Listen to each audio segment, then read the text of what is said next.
Oh yeah. Oh, I've never seen a pig roll a tire backwards while itching its butt. That's quite impressive. Welcome to A Simple Life with Cal. I think the boys are moving the cattle right now. But what we're gonna do is we are going to give Papa, our Komondor livestock guardian dog, a haircut. He needs it very badly. We give him one haircut a year, and his haircut is due. We're starting to get some warm weather. He's starting to grow some dreads. Komondors have a cord. It's like a dreadlock. It's a little different, but it's like a dreadlock, and it's basically just matted hair. It actually acts as a protective layer for them. For us, it's not really necessary. We have a little bit too much wet and muddy weather here in Oregon for me to want to allow him to grow his cords out. He still gets a few here and there, and we've had a Komondor that had them, and they're absolutely beautiful. They're wonderful dogs. We love them. I love their cords, to be honest. And so his hair is probably about 6 inches long, and we're gonna give him a real quick trim, and then we're gonna get up to Herman's, and I'm gonna start preparing a little area for bringing a couple pigs up there, because I have an area I want the pigs to destroy. The area really needs to be rooted up really badly.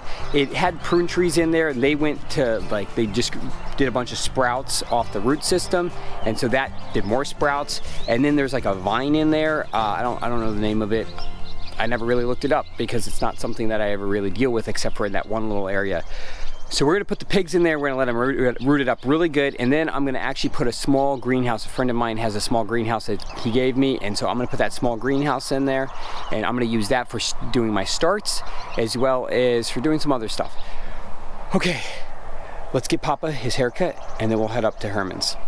Well, that's a wrap.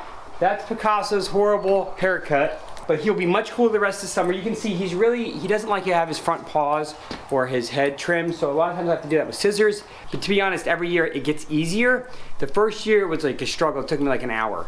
And last year it probably took me about, I don't know, maybe 15, maybe 30 minutes. This year it took about 15, maybe 20 minutes. So it gets quicker every year. But he is ready for summer now, that's for sure. Aren't you, buddy? Yeah. He's like, yeah, just get me back with my buddies. We are watering the garden, and I want to show you how everything is starting to come in, because stuff's coming in, seriously coming in. So obviously the kale has come in all the way down. You can see that. This is our kale, and this is gonna have to be thinned out. Okay, these are onions. These don't have to be thinned, but they need to be weeded around, but we don't need to worry about that right now. The leeks are doing really good. They're nice and green all the way down. Next is the lettuce, and the lettuce is starting to pop up. There it is. Popping up a little here, a little there. For a couple days there, the broccoli was looking a little wilted, so I upped the water by 4 minutes, which is a 50% increase in water, and I think it's going to do fine now. Just kind of, that's how I figured I'd try that and see how that works. Our first potato just showed its head. That's a good sign. I'm happy with that. And the last thing we need to check on is our potato towers. Let's see if we have any growth. Now, the potato towers, the potatoes were back about 4 or 5 inches, so they're gonna have quite a bit of distance to cover before they start poking their heads out. So I think we're gonna be another 3 or 4 days before we start seeing anything from our potato towers. And that's okay with me. I'm okay waiting a few days to see anything. I think once they start popping, I think they're gonna explode, because this is so nutrient rich. It's so exciting. I want to show you where I'm going to be putting the next greenhouse. It's right at the end of this one, on the other side of those trees. What I'm going to do is I'm going to take some extra pig panels I have. We're going to go over, I'm going to set up an area to start putting pigs in. I'm going to take 2 pigs from down at our place, and I'm going to put them in there, and we'll feed them and everything, but they'll have an area that they can really rip up and tear up like I was talking about earlier. And so I'll show you that in a moment. Let me switch the water to another row, and then we'll go over and take a look at that area. Okay, so there's the greenhouse right there, and this is the area we are going to be putting the pigs, right in here.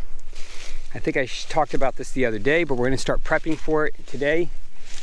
You're gonna come in, and I'm going to kind of bring in my pig panels and see how much pig panel I have, and we're going to set up an area with some T-post, some wire, and we're gonna get everything set up so that way I can bring the pigs in and have them in here, and we'll do a patch at a time until I get this whole kind of area kind of cleared out. And once it's cleared out, we will start getting prepped for putting the small greenhouse in here. I'm close to power, I'm close to water. It's gonna be where I'm doing my starts. I may even look at setting it up so it's inflated, so that way I have really good insulation in the winter and I can start my plants super early. I may do that, we'll see. Because I have bigger plans than just growing my own garden. Wait till you hear them. They're not what you think. At all. Trust me. I want to grow a lot of food here. But it's going to be a little different than you think. All right. Let's get some work done. And then we have a dinner tonight with a bunch of friends we're going to hang out with. And it's a farm to table type of dinner. And we've supplied some chicken and rhubarb, and other farms supplied other stuff. And so it's kind of a meet and greet for a community to kind of meet all the farmers that grow food and see what they can, you know, buy from them, purchase from them. So it's gonna be a fun evening. All right, well, I'm gonna water the watermelons before I forget, and then we're gonna start collecting the pig panels and the T-posts, and we're gonna go over there and start getting everything lined up. I'll take you guys with me. Well, here is our 16 by 16 pig pasture. Now this is only gonna be for 2 smaller pigs. We're gonna put them in here. I want this completely devastated. Nothing in here other than trees and some roots. I have to find the lucky fellow and one of his buddies to throw in the back of the truck. So let's see which one it is. I can't remember, but it's not hard to figure it out because he's got a set of cojones. That's him. And why didn't he get castrated? Well, he slipped through the inspection. I'll put it that way. So it seems like the pig mobile is holding up pretty good to the pig abuse, which is very surprising because pigs can be so brutal and stuff. But so far they haven't managed to break anything, which I'm very surprised at. The pigs are in the back of the truck and they're just sitting there. They do not want to move, which is fine. I can get in there and I'll help them out. And I generally don't move them like this very often. It's usually like I'll only bring a couple up here to do some clearing and stuff like that. But this year these were the 2, and they're not happy with me. But that's okay. They don't have to be happy at me right now, but they'll be happy in a little bit.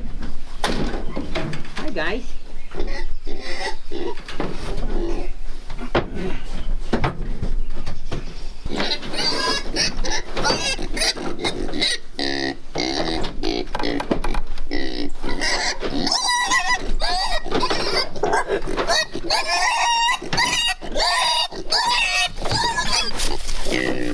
Alright. Sorry. So the real issue is the surface is slick in here and this pig did not like it. So one of the reasons why I left the pallet down, so they could have something to purchase on, they wouldn't slide around in the back of the truck. Which is exactly what they did. They just sat there and laid on the pallet.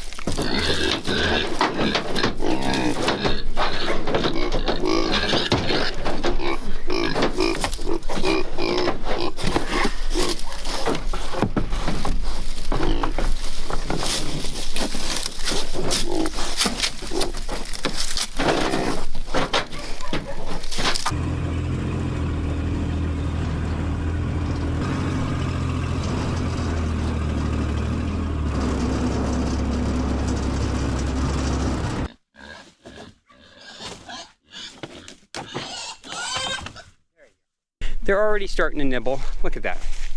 Already starting to nibble. Okay. It's not going to take long. They're going to eat all the little, these are a bunch of prune starts. They're going to eat all the little prune starts. They're going to nibble on everything. They'll be good in here and secure and happy. Just in case you thought I was crazy for bringing them in here, they are going to do really, really good in here. I've done this before and they do really good. I need to bring a water barrel over and get water over. Little guy back there that was so traumatized a minute ago, he's already nibbling on stuff.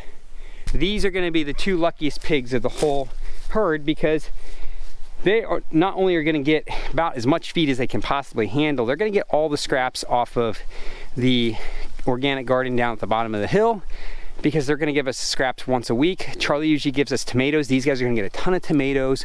Our pigs will get a bunch too, but these guys will end up getting way more because it's just more convenient to feed it to them, as well as they'll have their own personal feed brought up. So they're gonna be getting plenty of feed. They're gonna be living a pig's life up here. Am I crazy to put pigs right behind my vegetable garden? No, not at all. Here's the thing, I've learned something incredibly important over the last 4 years. If you want to keep animals into a pasture, into an area, you need to keep a couple things there for them. Food, water, and shelter. If they are underfed, they will break out. If they have no water, they will break out. If they have no shelter and the weather's really bad, they will break out. The only time I've ever seen this happen with very reinforced fencing, meaning heavy fencing, obstacles, and electric. And it's a shame when I see it.